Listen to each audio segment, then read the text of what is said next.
This week we're discussing how to approach buying a car with Larsen Kohler. Thanks for being with us, Larsen. So, what was your motivation behind wanting to do a video on the vehicle purchase process? Well, it's the sheer amount of clients that we get in here that are dissatisfied with their experience with either a reputable national chain car dealership or even the smallest used car dealership. They have a lot of concerns and they're dissatisfied with their experiences. So, I'm gonna go buy a car this weekend, and what would be your advice as far as to how to prepare myself and prevent as many problems as possible? Well, I would say have a plan. Don't stray far from the plan. Know what type of car you're looking for, make and model preferably. Definitely a budget. Make logical decisions while you're in there versus emotional decisions. There's always going to be a newer, shinier car that they're going to try to upsell you. And speaking of that, keep in mind how the dealership and the salesman get paid. The more money you spend, the more money they make. They're always going to try to pack on add-ons that you don't necessarily need. So if there is something you want as far as warranties or anything like that, you need to have that in mind ahead of time. And because you'll get put in a pressure situation, and we've seen clients walk out of those situations with $6,000 to $8,000 in add-on packages added to the base price of their vehicle.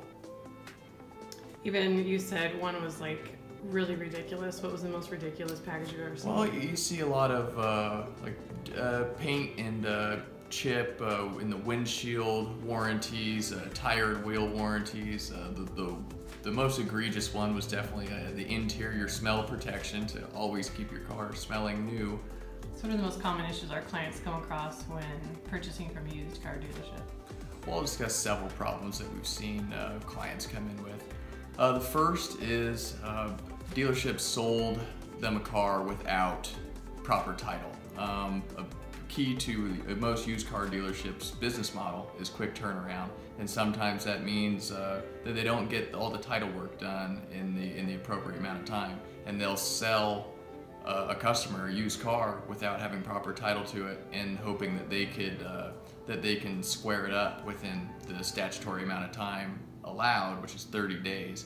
And sometimes this roll of the dice works out for them. They can square that title away and within the 30 days, and other times it can blow up in their face, and they could be in serious trouble as far as dealer licensing goes. Another issue that causes fear in a prospective used car buyer is the mechanical damage that could happen to a used car, and most used cars are sold as is, which really makes redress difficult to get. So when in the process of buying a used car, keep track of any representations that the dealer may make as to the condition of the vehicle. Definitely inquire as to the condition of the vital parts of the vehicle. If so, if you can, get them in writing, because they will be held to the express warranties they make, even if the car does have an as-is provision in your vehicle purchase contract.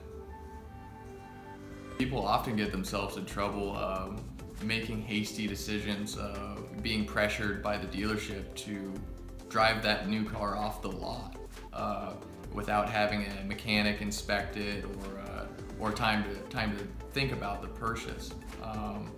It could be very easy for a mechanic to spot a simple issue that the layperson just can't spot on their own. And along with a mechanic, it's important to do your homework on the vehicle you plan on buying. The typical problems with that make and model vehicle, or even that specific vehicle. Carfax and AutoCheck are excellent resources, but they are not fully comprehensive. One may have something the other doesn't, and vice versa. But I think combining a mechanic and Carfax and AutoCheck, you're gonna definitely be in a better position than not. Well, sadly, new cars are not immune to electrical or mechanical issues. We've had clients come in with a car that's under 2,000 miles old with a catastrophic engine failure, or something in the dash isn't working, their air conditioner. And when you've run into these issues, your vehicle is governed by a field of law called lemon law, and that will it avails redress between you and the manufacturer. So if your vehicle is under 24,000 miles, the extended warranty hasn't ran out, and it's been under 2 years since the date of delivery, the lemon law redress is available to you. So if you feel dissatisfied or taken advantage of by a new or used car dealership, feel free to contact us. We're available on the web at dklawboise.com, facebook.com/dklawboise, or you can give me a call directly at 208-761-2977, and my email is larsen, Larsen, @dklawboise.com.